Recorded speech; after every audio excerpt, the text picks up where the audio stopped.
Hello, welcome back to Math 152. We're going to continue talking about our Chapter 4 and probabilities. So this is section 4.3. We're going to talk about the conditional probability and the multiplication rule today. So here's our objectives. We're going to talk about computing conditional probabilities, computing probabilities by using the general multiplication rule, and then if we're going to see the modifications for the multiplication rule if we have independent events, and then compute the probability that an event occurs at least once. So this is basically the same thing as the complement rule, and it'll help us. So here's conditional probability. Approximately 15% of adult men in the U.S. are more than 6 feet tall. Therefore, if a man is selected at random, the probability that he is more than 6 feet tall is 0.15. Now, assume that you learned that the selected man is a professional basketball player. With this extra information, the probability that the man is more than 6 feet tall becomes much greater than 0.15. A probability that is computed with the knowledge of additional information is called a conditional probability. So not all probabilities will have some conditional changes to them, but in this case, you know, if I had a person, if I knew they were in the NBA, I could say that their probability is different. Okay.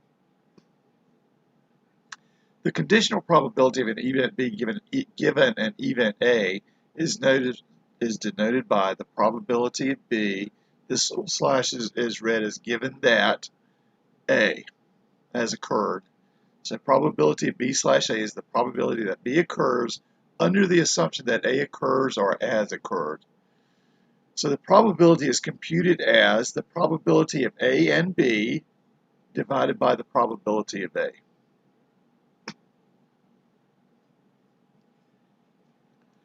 So consider the following table, which presents the number of U.S. men and women in millions, 25 years old and older, who have attained various levels of education.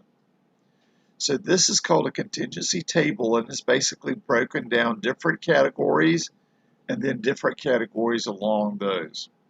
Okay? So a person is selected at random. What is the probability that that person is a man? Well, if we've got all of these, here's all the men. If we go through and add up all of these, then add up all the women, this will give us the total. And then we'll just say what the probability of, here's the number of men divided by the number total, and that'll give us that probability that they're the men. So we first compute the total number of people in the study.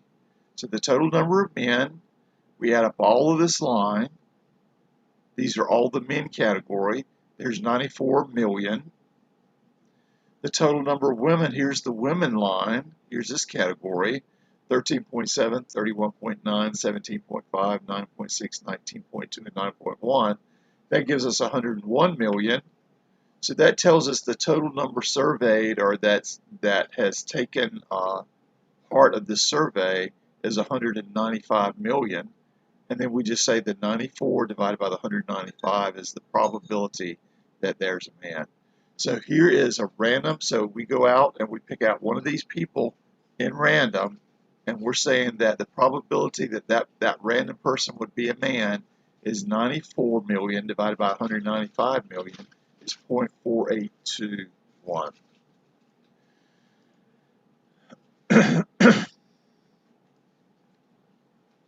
So what is the probability that the person is a man with a bachelor's degree? So here's a man with a bachelor's degree. Now that's the probability of being a man and probability of having a bachelor's degree. So that's the 17.5. This is the man and bachelor's degree divided by that 195 million. So the number of men with bachelor's degrees found in the table to be 17.5. Total number again was 195. We divide the 17.5 divided by the 195. 0.08974 is the probability that a randomly selected person out of that 195 million would be a man with a bachelor's degree. what is the probability that the person has a bachelor's degree given that he is a man? Now we're asking a little bit different. We're saying all women kind of step out from the survey. I'm going to go in there. I know I've given a man, or I'm giving the information that the person selected is a man. What would be that probability that he has a bachelor's degree? So here again, now we can kind of narrow it down to 17.5 million. But now instead of the full 195 million, it is actually just the men. So here's the man with the bachelor's degree divided by the probability he's a man. And this is the 17.5 over the 195. That's the probability of the man with the bachelor's degree divided by the probability that they're a man is 94 million over the 195 million.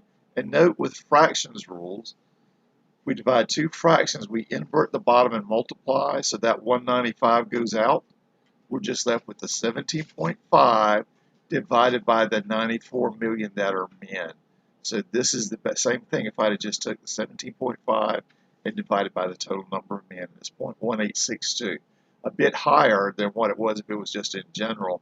I'm saying a random person would be a man in a bachelor's degree. We already know most of the conditioning is men, and we just have to know which part of it is bachelor's degree. So here's the general multiplication rule. The general method for computing conditional probabilities provides a way to compute probabilities for events of the form A and B. So if we multiply both sides of the equation by the probability of A, we obtain the general multiplication rule. So for any two events A and B, the probability of A and B is the probability of A times the probability of B given that A. And this works both ways. So if we say, if we've got the other information, probability of A and B is the probability of B times the probability of A given B. So among those who apply for a particular job, the probability of being granted an interview is 0.1. Among those interviewed, the probability of being offered a job is 0.25. Find the probability that an applicant is offered a job. So what we're going to do is we are multiplying these together. Probability of A is 0.1 time, and the probability of B given A, so among those interviewed, so we're just along those, the probability of being offered a job is the 0.25, and we just multiply these two numbers together. So here's how it looks in the formula. So being offered a job involves two events. First, you must be interviewed. So the probability of interviewed, only 10% of the people. And of those 10%, the probability of being offered a job is 0.25. So 10% of the people times 25% of those people. So it's just the probability is 0.025.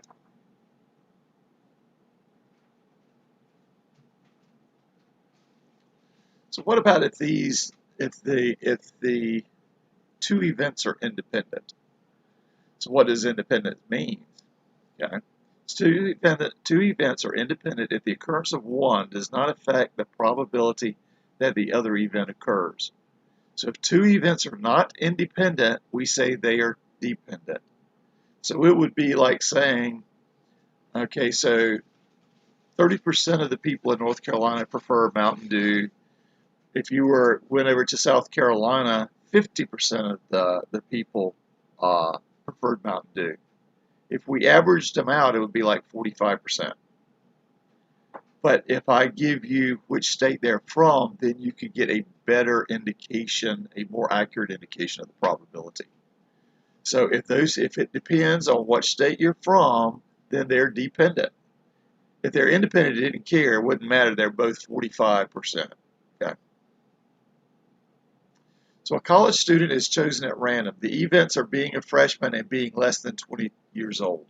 They're asking, is this an independent or dependent? Are these two events independent or dependent?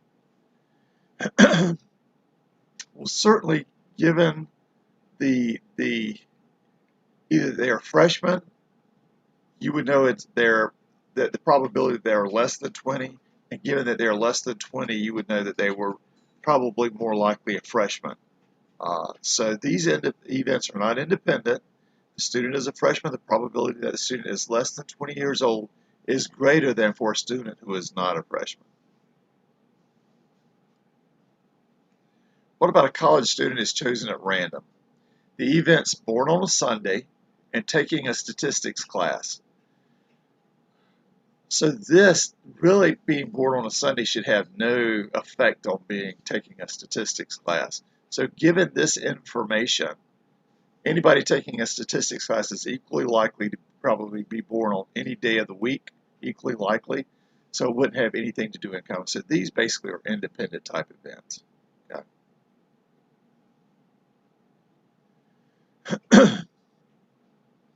So when two events A and B are independent, here's the condition. Then the probability of B given A is the same thing as probability of B. Like I said, if every state you go to, the probability that they prefer Mountain Dew is 45%, then it doesn't matter which state, right? So it would be the very same thing as the 45%.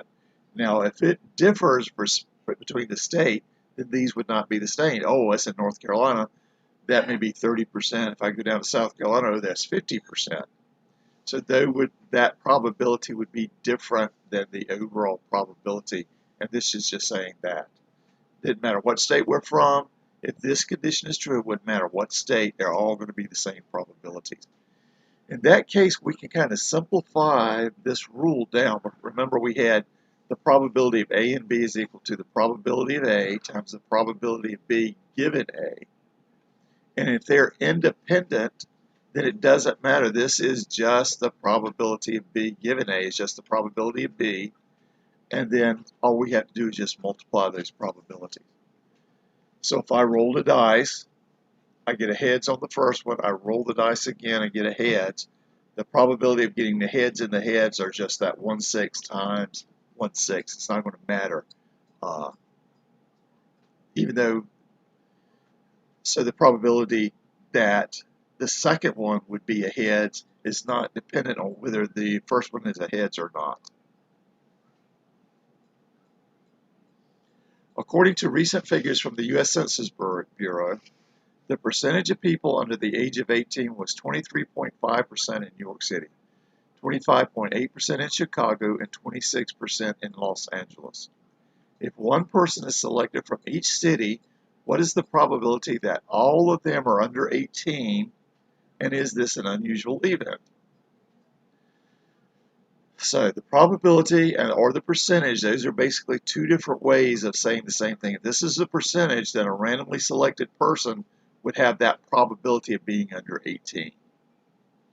So here we want to know what's the probability of each one of these. Independent, this person has nothing to do with this person, has nothing to do with these people in LA. So it's just the probability of A times the probability of B times the probability of C, and we are given those probabilities. So we just multiply them together in that simplified multiplication rule.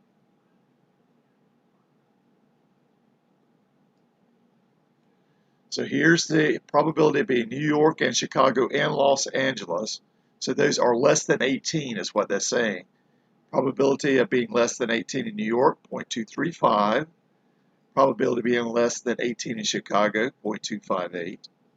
Probability of being less than 18 in LA, 0.260. I multiply them together. I get this 0.0158 because they're independent events. And then I'm asking, is that less? Is that unusual? Is it less than 0.05? That's the magic point, and the probability is 0.015, so that is an unusual event if we apply that most commonly used cutoff point of 0.05.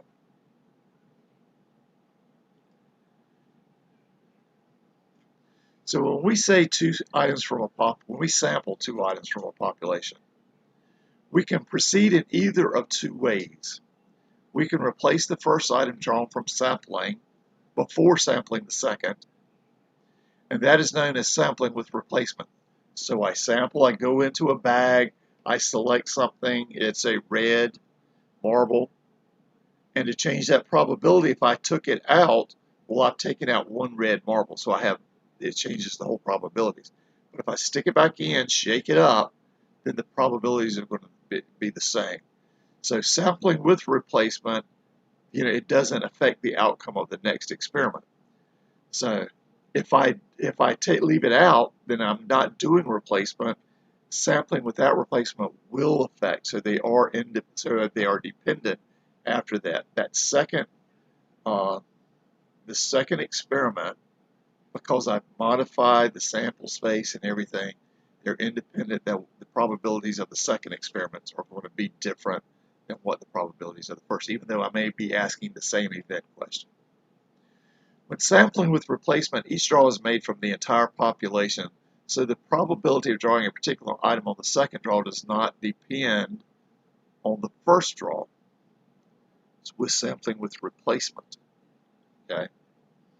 When sampling with replacement, the draws are independent. It's almost the very same probabilities. I stick it back in there, I shake it up. If I've got a deck of cards, I well shuffle them, and they're not going to be. There's no dependency there. When sampling without replacement, I have to be careful. Most of the things that we know about are going to be not independent. They're going to be dependent. They're going to be dependent. Okay.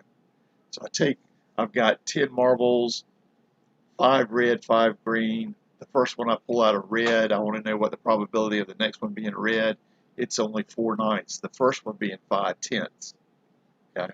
So that's with if I put replacement back in there, it's the very same thing. Every time a probability of drawing the red would be the 5/10, 5/10, 5/10. When a sample is very small compared to the population, less than 5%, a rule of thumb is that the items may be treated as independent. Okay. So it didn't matter if I sampled with or without replacement. I'm going to treat those as being independent.